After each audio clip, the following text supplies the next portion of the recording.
Baik, Assalamualaikum warahmatullahi wabarakatuh. Saya Muhammad Azimul Hakim dengan NIM 2507051884 bertujuan membuat video ini untuk memenuhi salah satu tugas mata kuliah algoritma dan pemrograman, yaitu soal pertamanya, jelaskan perbedaan antara interpreter dan compiler dalam penerjemahan kode program, yaitu aspek interpreter dan compiler. Cara kerjanya yaitu interpreter menerjemahkan kode baris per baris saat program dijalankan.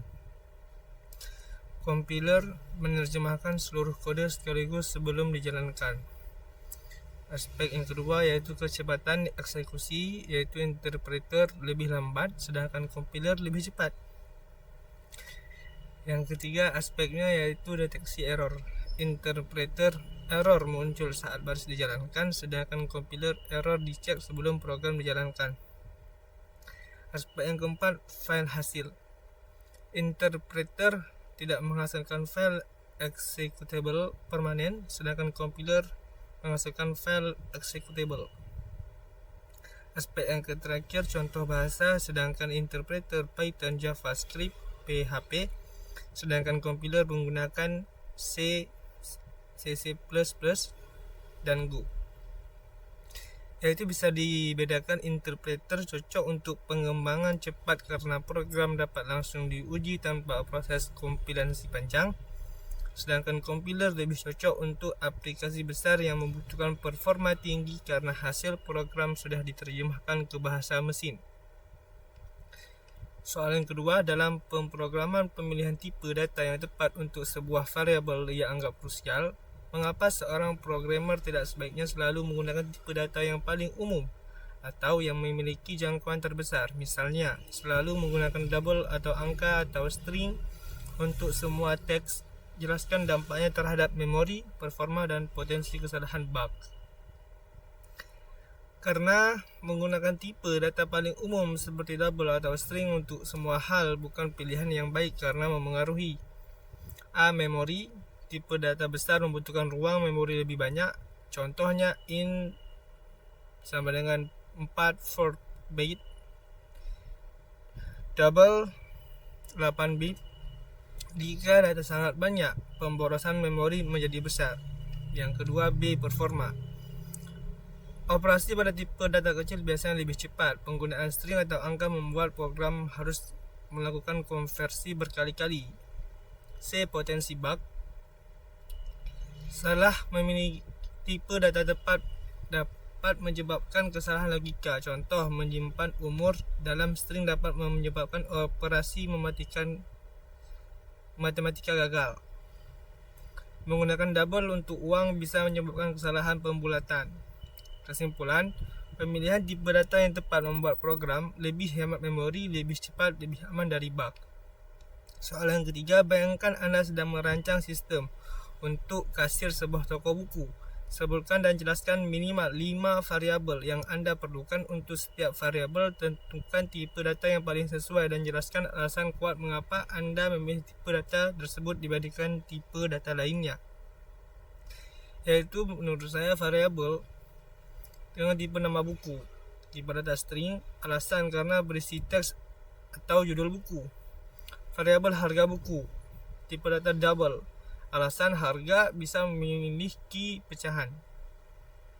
Variabel jumlah beli, tipe data int, alasan karena jumlah buku hasil pasti bilangan bulat. Variabel total belanja, tipe data double, alasan karena hasil perkalian harga dan jumlah. Variabel member, tipe datanya boolean, alasan karena hanya memiliki 2 kondisi, ya atau tidak. Nama buku, algoritma dasar, harga buku 75.000, jumlah beli int 2, total belanja 150.000, member true. Soal yang keempat, flowchart dan pseudocode adalah 2 jenis penyajian algoritma. Menurut Anda, dalam situasi pengembangan perangkat lunak, seperti apa penggunaan flowchart lebih unggul daripada pseudocode? dan sebaliknya. Jelaskan kelebihan dan kekurangan masing-masing dalam konteks kerja tim. Yaitu perbedaan flowchart dan pseudocode, yaitu flowchart lebih unggul karena lebih ketika menjelaskan alur program kepada pemula, baik itu presentasi tim, juga mendesain logika sistem secara visual.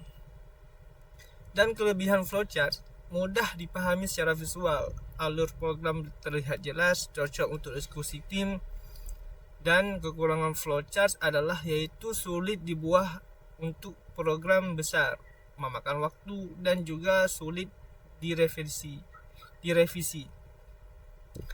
Kapan pseudocode lebih unggul? Ketika mendesain algoritma secara kompleks, dan persiapan coding, diskusi teknis antar programmer. Kelebihan pseudocode mirip bahasa pemrograman, mudah diubah, lebih ringkas. Kekurangan pseudocode yaitu kurangnya secara visual, pemula kadang sulit memahaminya. Soal nomor 5. Diberikan sebuah studi kasus, sebuah toko buku memberikan diskon berdasarkan total belanja. Jika total belanja lebih dari Rp200.000, diskon 15% jika antara Rp100.000 kurang Rp200.000, diskon 10%. Buatlah flowchart menggunakan flowgorit untuk logika tersebut. Lalu jelaskan flowchart tersebut. Apa saja bagian kritis dalam flowchart Anda yang harus diperhatikan agar tidak terjadi celah keamanan. Logikanya, jika total belanja lebih dari Rp200.000 secara diskon 15%, jika total belanja Rp100.000 kurang Rp200.000, diskon lagi 10%. Selain itu tidak ada diskon. Start. Input total belanja. Apakah total belanja lebih Rp200.000? Ya, diskon 15%. Tidak. Turun lagi. Apakah total belanja lebih sama dengan Rp100.000? Ya, garis miring diskon 10%. Tidak, diskon sama dengan 0%. Hitung total bayar, tampil hasil, dan end. Program akan memeriksa jumlah belanja pelanggan dan menentukan diskon sesuai aturan. Bagian kritis yang harus diperhatikan adalah yaitu validasi input agar tidak negatif. Kondisi harus benar agar tidak terjadi salah diskon. Hindari override kondisi. Gunakan operator logika dengan tepat. Pastikan total bayar tidak negatif. Soal ke-6. Struktur if else, dan switch case match. Case when sama-sama digunakan untuk pengambilan keputusan multi kondisi. Kapan Anda akan memilih untuk menggunakan switch case atau match case? Case when daripada if else atau if else if yang panjang. Jelaskan pertimbangan Anda dari sisi kode, performa, dan batasan dari masing-masing struktur. Gunakan switch case jika memeriksa banyak kondisi dengan nilai tetap. Contoh, pilihan menu sama dengan 1, 2, 3, 4. Kelebihan switch case adalah kode lebih rapi, mudah dibaca, lebih cepat pada beberapa bahasa. Dan juga ada yaitu kekurangan switch case, yaitu diantaranya tidak cocok untuk kondisi kompleks, biasanya hanya untuk perbandingan nilai tetap. Gunakan if else jika kondisi berupa rentang, menggunakan operator logika secara kompleks. Contoh, jika nilai lebih besar 80. Soal yang ke-7. Perulangan for dan while seringkali bisa digunakan untuk menyelesaikan masalah yang sama. Jelaskan skenario di mana penggunaan for secara konseptual lebih tepat dan skenario di mana while adalah pilihan yang lebih intuitif. Berikan contoh kasus untuk masing-masing. Perbedaan penggunaan for dan while. Penggunaan for dipakai jika jumlah perulangan sudah diketahui. Contoh, yaitu dengan menampilkan angka 1 sampai dengan 10. For I sama dengan 1 sampai 10. Penggunaan while-nya adalah dipakai jika jumlah perulangan belum diketahui. Contoh, program login. While passwordnya salah. Kesimpulan, for jumlah iterasi jelas. While tergantung kondisi yang terjadi. Soal ke-8. Konsep infinite loop. Perulangan tak terbatas umumnya dianggap sebagai sebuah bug atau kesalahan. Namun, dapatkah anda memberikan contoh situasi atau jenis program di mana infinite loop justru sengaja dibuat dan menjadi bagian penting dari arsitektur program? Jelaskan bagaimana cara mengelola infinite loop yang disengaja atau agar program tetap responsif. Infinite loop yang sengaja digunakan. Infinite loop tidak selalu bug. Contoh penggunaan: yang pertama yaitu server web, yang kedua game engine, yang ketiga sistem operasi, yang keempat chat server. Contoh: while true, tunggu request pengguna. Cara pengelola agar tetap responsif yaitu dengan menggunakan treat, beri jeda atau sleep, gunakan event handler, sediakan kondisi penghentian. Soal yang ke-9, buatlah program yang menampilkan bilangan kelipatan 3 mulai dari 1 sampai dengan 30, namun lewati angka 15. Gunakan continue lalu jelaskan. Contoh program Python for i in range 1,31. If i persen 3 sama dengan 0, if i sama dengan 15, continue print output 3, 6, kelipatannya 3, 6, 9, 12, 18, 21, 24, 27, 30. Penjelasannya adalah i persen 3 sama dengan 0, mencari kelipatan 3. Continue-nya adalah digunakan untuk melewati angka 15. Program tetap melanjutkan perulangan berikutnya secara bertahap. Soal yang terakhir, soal ke-10 adalah diberikan deret angka x, ganti x dengan NIM Anda. Tunjukkan langkah demi langkah, step by step, bagaimana proses pengurutan penggunaan selection sort hingga data terurut secara ascending. Langkah-langkah selection sort. Iterasi pertama, cari angka terkecil dari seluruh data. Datanya yaitu di input 2 dengan NIM saya sendiri, NIM mahasiswa saya yaitu 250705184. Angka terkecilnya adalah 0. Tukar dengan posisi pertama yaitu 2. Hasilnya 0,27055184. Yang posisinya 2 di atas ini menjadi angka yang terkecil karena bertukar dengan posisi pertama. Lanjut yang kedua, iterasi kedua, cari angka terkecil dari indeks ke-1 sampai akhir data. 0,527055184, angka terkecil 0, tukar dengan angka 5. Hasilnya yaitu angka 5 di atas ini bertukar dengan angka 0, angka yang terkecil, maka 002755184. Next, yang ketiga, cari angka terkecil dari indeks kedua sampai akhir data. 002755184, angka terkecilnya yaitu 1. Tukar dengan angka 2 yang di atas ini, maka hasilnya berubah dari angka 2 yang di atas menjadi angka 1 yang terkecil ini, menjadi 001755284. Next, iterasi keempat, cari angka terkecil dari indeks ketiga sampai akhir. Datanya di input 001755284. Angka terkecilnya yaitu 2. Tukar dengan angka 7. Hasilnya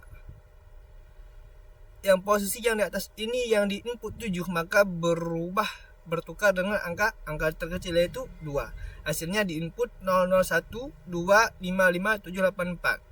Next, yang kelima, cari angka terkecil dari indeks keempat sampai akhir data. 001255784, angka terkecil yaitu 4. Tukar dengan angka 5. Maka 5 yang di atas ini bertukar dengan angka yang terkecil yaitu indeksnya 4. Maka di input di bawahnya ini 001245785. Next, yang keenam, cari angka terkecil dari indeks ke-5 sampai akhir. Data di input 001245785. Angka terkecil 5. Tidak perlu ditukar karena sudah benar. 0012455 yang di atas dan 5 di bawah ini sama. Jadi tidak perlu ditukar dan menjadi perulangan. Next, yang ke-7, cari angka terkecil dari indeks ke-6 sampai akhir. Data di input 001245785. angka terkecilnya yaitu 5.